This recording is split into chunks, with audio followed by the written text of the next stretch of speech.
Good morning students, मैं माधवेंद्र त्रिपाठी आप सभी का अपने यूट्यूब चैनल में स्वागत करता हूं। आशा करता हूं आप सभी बहुत अच्छे होंगे। तो इसके पहले हमने इनकम और ऑब्जेक्टिव के बारे में डिस्कशन किया था कि कैसे इनकम के थ्रू हम अपने ऑब्जेक्टिव को या अपने उद्देश्यों को पूरा कर सकते हैं।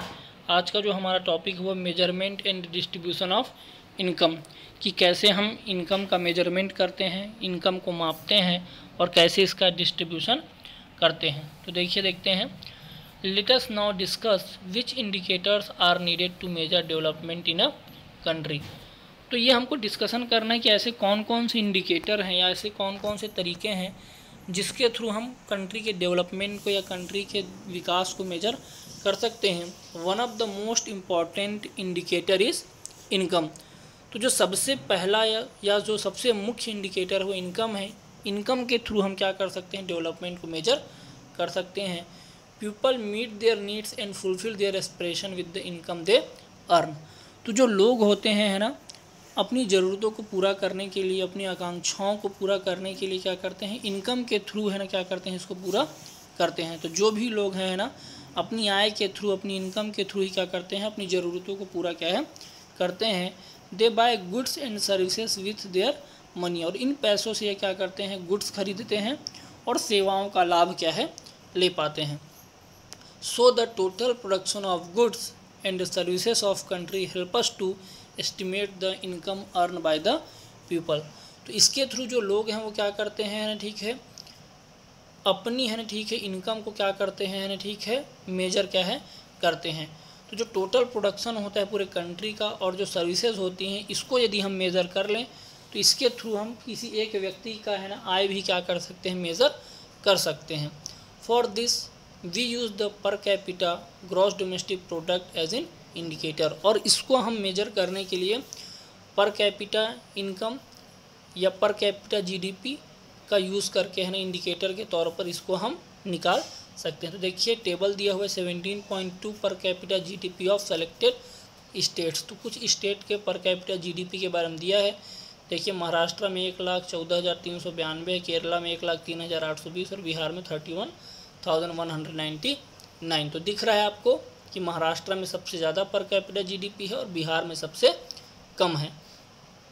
Per capita GDP is an average. तो ये जो जीडीपी हमको दिख रही है ये एक्चुअल में क्या है, एवरेज जीडीपी है ना। किसी एक व्यक्ति की जीडीपी नहीं है कि एक आदमी इतना ही पैसा महाराष्ट्र में कमाता होगा या एक व्यक्ति की जो आय वो इतनी ही होती होगी और बिहार में एक आदमी की आय इतनी ही होती होगी। तो ये क्या है, एवरेज है, औसत है जो इसमें हमको दिखा रहा है। It is obtained by dividing the total output of a country by the number of people in the country। और इसको हम कैसे निकालेंगे, तो जो भी आउटपुट होता है या जो भी टोटल प्रोडक्शन होता है कंट्री का, उसको हम क्या कर दें, टोटल पॉपुलेशन के साथ क्या कर दें, डिवाइड कर दें। तो जो पर कैपिटा इनकम हो इसी तरीके से हम निकालते हैं कि जो टोटल पॉपुलेशन है उसको हम क्या कर दें है ना, ठीक है, आपका जो टोटल प्रोडक्शन है उसको टोटल है ना पॉपुलेशन से क्या कर दें, डिवाइड कर दें, जो यहाँ पे भी आपको दिखा रहा है। आगे दिया है table 17.2 give the per capita GDP of Maharashtra, Kerala and Bihar. तो ये जो आपको है ना, ठीक है, टेबल दिया है, इसमें इन 3 अलग अलग स्टेट के पर कैपिटा जीडीपी के बारे में बता रहा है। We are talking of gross domestic product of this states here. तो हम यहाँ पर इन 3 स्टेट्स के ग्रॉस डोमेस्टिक प्रोडक्ट के बारे में देख रहे हैं। Try to recall the meaning of gross domestic product from what you learn in the previous class. अब इसके बाद आपको क्या करना है, यहाँ पर जो ग्रॉस डोमेस्टिक प्रोडक्ट है इसके बारे में तो आपने पहले देखा हुआ है क्लास 9th में, उसको आपको रिकॉल करना है। तो ग्रॉस डोमेस्टिक प्रोडक्ट या जीडीपी क्या होता है ना, ये आपने पढ़ा है कि जो टोटल प्रोडक्शन होता है गुड्स और सर्विसेज का किसी एक साल के अंदर, वही क्या होता है, उस कंट्री का जीडीपी होता है। तो इसको आप वहाँ से और भी देख सकते हैं, वैसे है ना। इसमें देखिए बताया है थोड़ा सा, it is the value of total goods and services produced by the state during the course of any year. तो बता रहा है कि टोटल जो गुड्स होते हैं और सर्विसेज होती हैं वो किसी एक साल में जो इसका टोटल प्रोडक्शन होता है यही क्या कहलाता है, जीडीपी क्या है कहलाता है ना। तो कोई भी कंट्री जो है वो एक साल में है ना, एक टाइम फिक्स होता है हर एक कंट्री का। इंडिया में कितना है, 1 अप्रैल से 31 मार्च जो है वो इनका क्या होता है ना, ठीक है, टाइम पीरियड होता है। तो एक साल के अंदर जितना भी प्रोडक्शन होता है और सर्विसेज होता है उसको जब हम क्या करते हैं, एस्टिमेट करते हैं, उसको जब हम कैलकुलेट करते हैं तो वही क्या कहलाता है, आपका उस कंट्री का जीडीपी कहलाता है। We can see that Maharashtra has the highest GDP per capita among the 3 states and Bihar the lowest. तो हमने पहले ही देखा है कि महाराष्ट्र में हाईएस्ट जीडीपी है और बिहार में क्या है, लोएस्ट है। This means that on average goods and services worth rate 1,14,392 are available for every person in Maharashtra.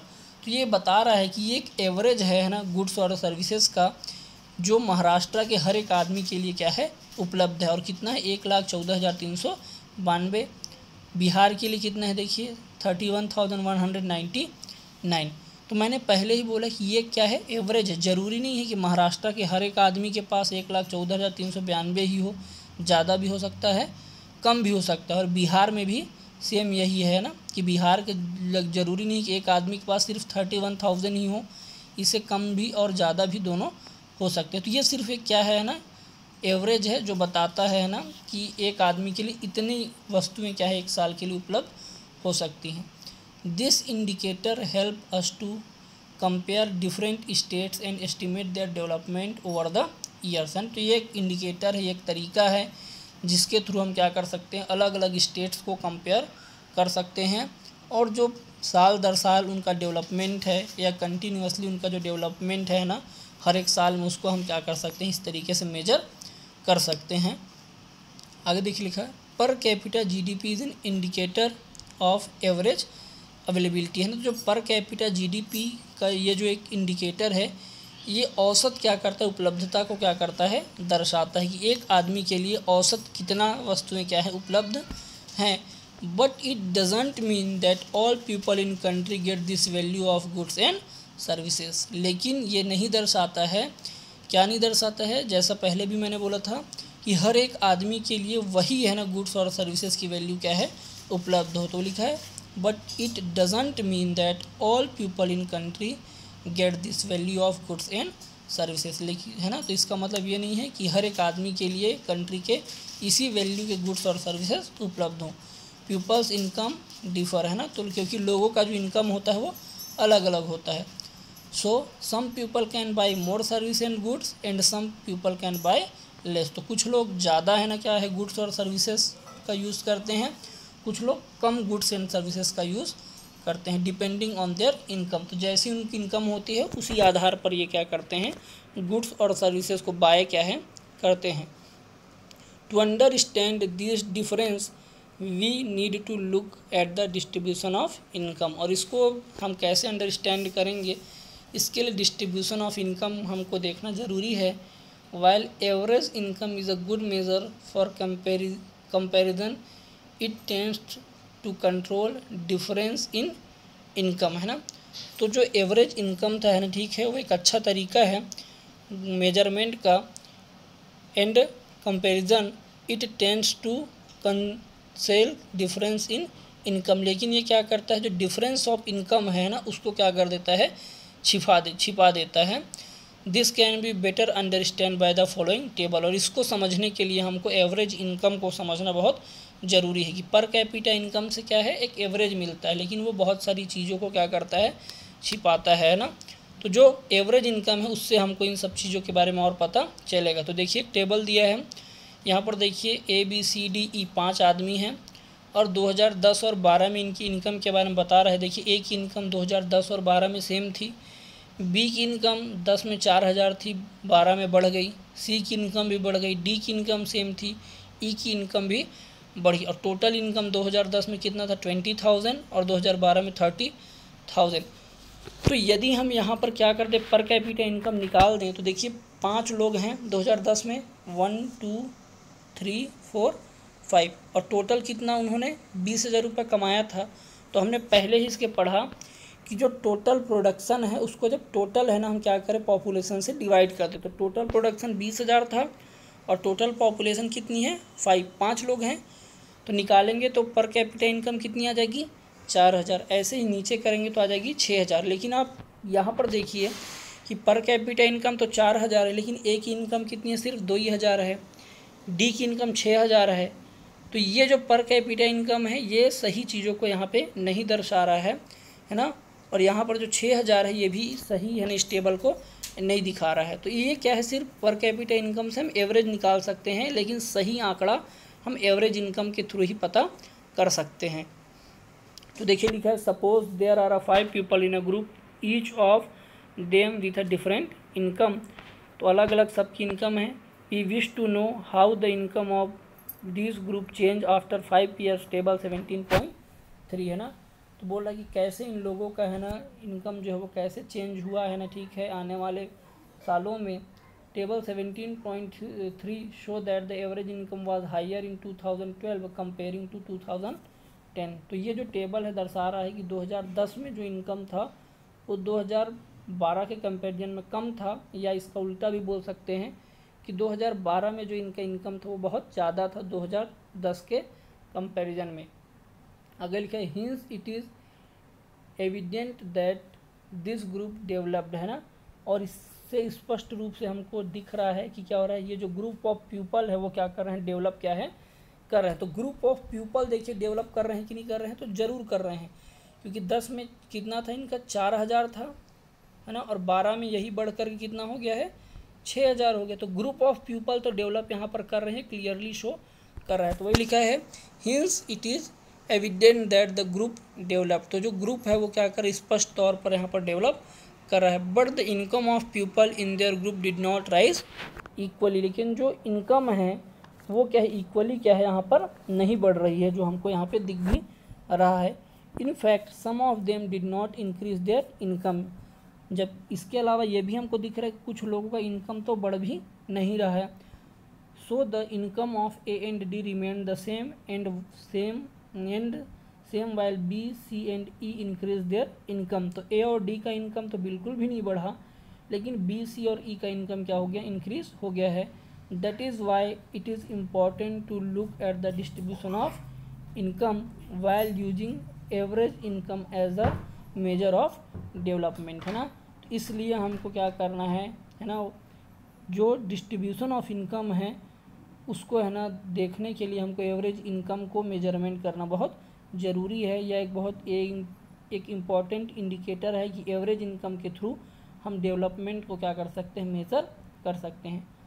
Only then can we know whether everyone got the opportunity to develop और whether development was limited to only some of the people. और इस तरीके से हम पता कर सकते हैं कि only then can we know whether everyone got the opportunity, कि क्या सभी लोगों को सही पर्याप्त अपॉर्चुनिटी मिल पा रही है डेवलपमेंट के लिए या नहीं मिल पा रही है, या फिर जो डेवलपमेंट है वो सिर्फ कुछ लोगों के लिए ही क्या है।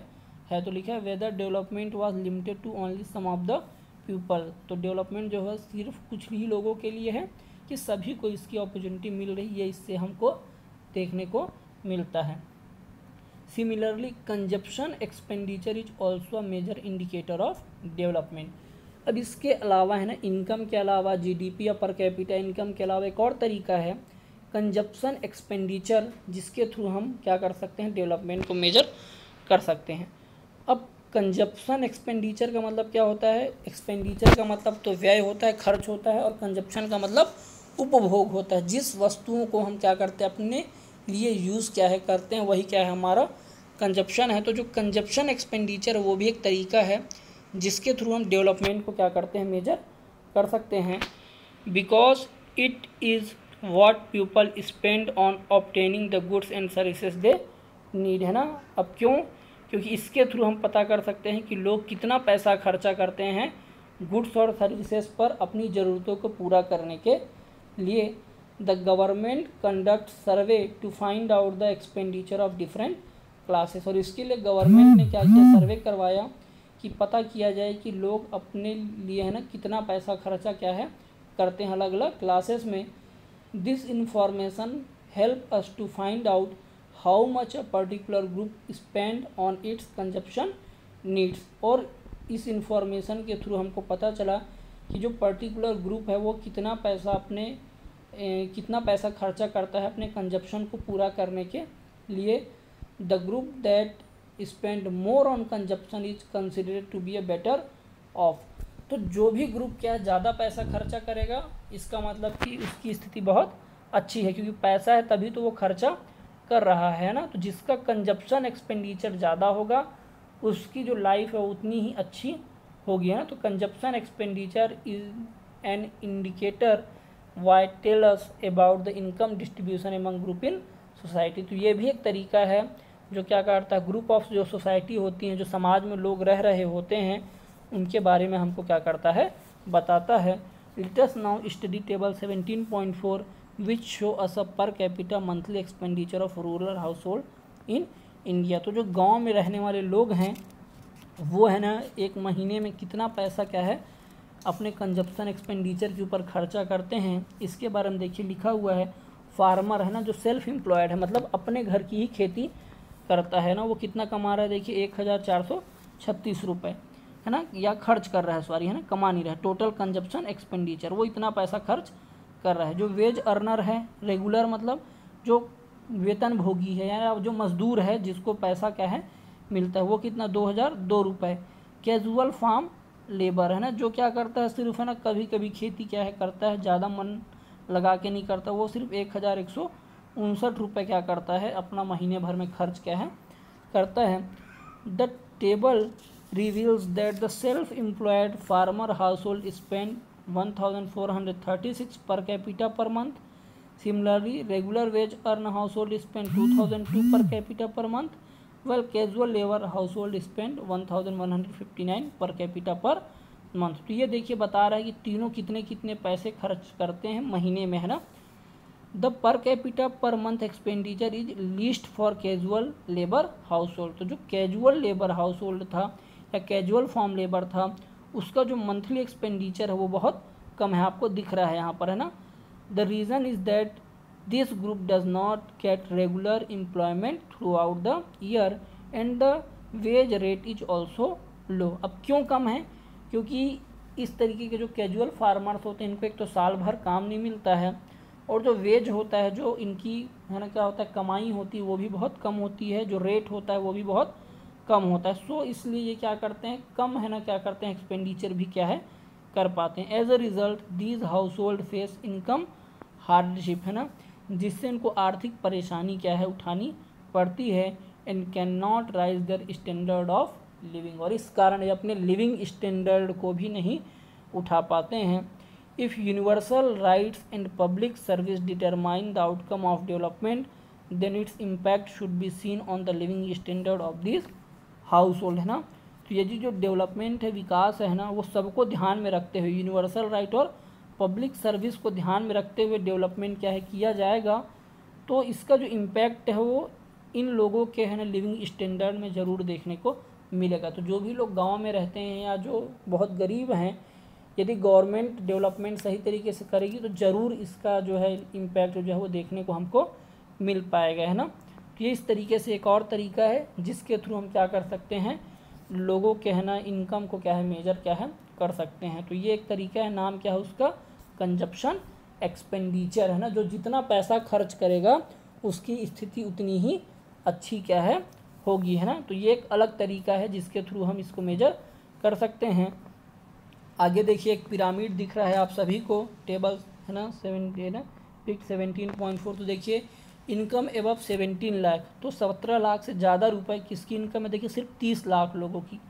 इस पर 3.4 से 17 लाख 31 लाख, फिर देखिए 1.5 लाख से 3.4 लाख 71 लाख लोगों की, और इनकम बिलो रेट 1.5 लाख, और 1.5 लाख से भी कम इनकम कितने लोगों की, 1350 लोगों की है। तो ये क्या दर्शा रहा है कि ज़्यादा इनकम वाले लोग इंडिया में बहुत कम है। इस टेबल से आपको या इस है ना पिरामिड से आपको दिख रहा होगा, और बहुत सारे ऐसे लोग हैं जिनकी इनकम बहुत ज़्यादा नहीं है ना, जो कि इस पिरामिड में आपको इन है ना बिल्कुल दिख रहा है। तो एक पिरामिड के थ्रू आपको है ना ये समझाने का भी कोशिश क्या है कर रहा है ना कि बहुत सारे लोग इंडिया में अभी बहुत गरीब हैं या बिलो पॉवर्टी लाइन BPL परिवारों में आते हैं।